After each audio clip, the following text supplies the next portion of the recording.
Šodien pat pieskaņu maiku uzvilku. Nu tā, tie, kas jau man sako, varbūt Instagramā, jau redzēju, ka beidzot tiku pie savām A kategorijas tiesībām. Iepriekšējā video arī no mašīnas jau stāstīju par izmaksām par A kategoriju. Ja gribiet tur detalizētāk pastāstīt, variet iet noskatīties. Bet šoreiz par to, cik ilgu laiku man tas aizņēma, kā man gāja un cik tad beigās man tas viss izmaksāja. Tad sāksim ar to, cik tad tas man laiku aizņēma. Tātad sāku teoriju mācīties A kategorijai aprīļa beigās un tiesības es nokārtoju jūlija beigās. Tātad kopā 3 mēnešus tieši aizņēma visu tiesību iegūšanu. Varbūt kādam tas neliekas ilgi, bet varēja to izdarīt ātrāk. Viena no problēmām bija, es pieteicos jau mēnesi iepriekš teorijas apmācībām, es viņus uzsāku aprīļa pašās beigās. Viņas tikai ilga 3 dienas, un es tikai pēc tam pieteicos uz braukšanu.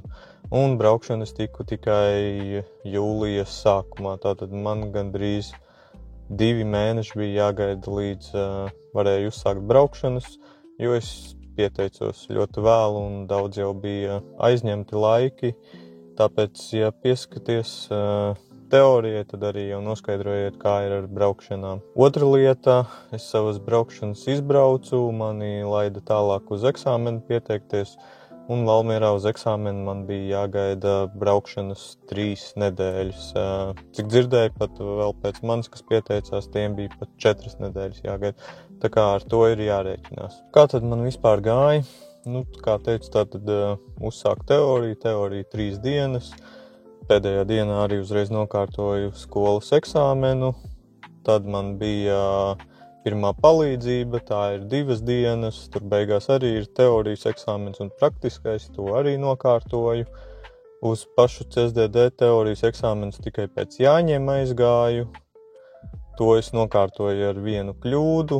To arī pieņemu uztraukumu dēļ, sajaucu zīmes apstāties un stāvēt aizliegts ar stāvēt aizliegt zīmi, bet tā kā ir pieļaujams 3 kļūdas eksāmenā, tad, protams, nokārtoju ar pirmo reizi, un tad jau sākās braukšanas. Pirmajā braukšanā likās, uz kā esmu uzkāpis. Man pašam ir mazais mocis 125 kubu, bet, kad uzkāpu uz lielā moča, ir pavisam savādāk. No sākuma nesapratu, kā vispār varēs astotnieku ar viņu izbraukt vai mazo slalomu, bet turpināju jau pirmajā braukšanā trenēties un arvien labāk un labāk jau sanāca. No sākuma man vispār iedeva mazāku moci, laikam kaut kādu 600 kubīgo, lai vispār saprastu, vai es māku braukt ar moci, un tad jau pēc kaut kādas pusstundas patrenēšanās tāda arī iedeva lielo moci, ar ko tad beigās arī kārtoju tiesības. Tad, protams, minimālais ir 10 akadēmiskās stundas braukšanas. Protams, parasti viena ir 2 akadēmiskās stundas, tad minimālais man sanāca, ka vajadzētu vismaz 5. Pirmajā reizē, kā jau minēju, tad figūras braukāju, un otrajā reizē tad jau tiku pie braukšanas arī pa pilsētu. Tur man instruktors teica, ka izstās jau, ka šeit nevajadzēs vairāk kā 5 minimālās un varēšu jau doties uz eksāmenu.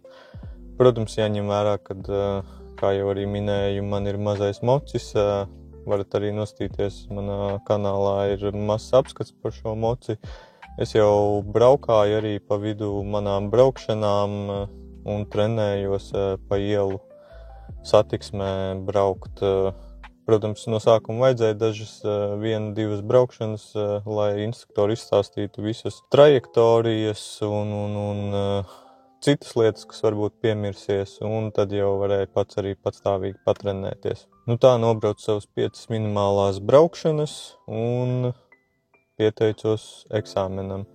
Sanāca vēl, ka man bija 6. braukšana, jo man līdz eksāmenam, kā sākumā minēju, bija vēl 3 nedēļas jāgaida, tad pa vidu man vēl ielika vienu braukšanu, lai būtu gatavs eksāmenam, jo tās 3 nedēļas tomēr ir diezgan ilgs laiks. Pirms braukšanas eksāmena, protams, bija satraukums jau no paša rīta. Man eksāmens bija ap 2, varu ielikt video, kur bija pirms eksāmena. Nu ko, eksāmens jau tūlīt pēc kādām 2 stundām, laikam. Uztraukums, jā, protams, jau no paša rīta bija. Cerams, ka tas man neiegāzīs. Nu, tad jau redzēsim. Cerams, izdosies viss. Un tad jau pirms eksāmena vēl pa laukumu pabraukāju, atkārtoju figūras un devāmies uz CSDD Valmierā. Kaut kāds uztraukums bija pārgājis un tad uzsāku eksāmenu. Tātad, protams, jāsāk ar figūrām. Katru figūru var 2 reizes izpildīt. Man kaut kā tas izdevās visas figūras izpildīt ar 1. reizi un varēja jau doties satiksmē. Tad braucot pa pilsētu arī jutos diezgan labi. Likās, ka viss izdodās. Atgriezāmies atpakaļ CSDD, paziņoja, ka esmu nokārtojis eksāmenu un tad stāstīja par kļūdām. Ielikšu arī savu protokolu, tātad man 2 vietās nebija viss ļoti labi. Problēma bija ar kreiso pagriezienu krustojumos. Tur it kā pieļāvu mazas nebūtiskas kļūdas, kas neietekmēja manu eksāmenu rezultātu, un tātad tas bija nokārtots. Un tad man arī ir mazs video, kur pēc jau eksāmena es braucu mājās. Nu ko, tiesības nokārtot vēl jābrauc tikai izņemt. Bet nu vēl tas satraukums ir iekšā.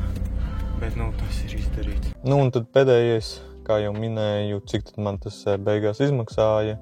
Iepriekš jau minēju, kad bija video, tur var detalizētāk redzēt par izmaksām, bet cik tad man beigās arī ar 6. braukšanu tas izmaksāja visiem eksāmeniem un pat tiesību maiņu, tad tas man kopā izmaksāja 904 eiro. 3 mēneši, 904 eiro un esmu ticis pie savām A kategorijas tiesībām. Nu, tas arī viss. Ja arī tu kārto A kategorijas tiesības, ieraksti, kā tev veicās vai vēl joprojām centies tikt pie šīm tiesībām. Un tiekamies tad jau ielās.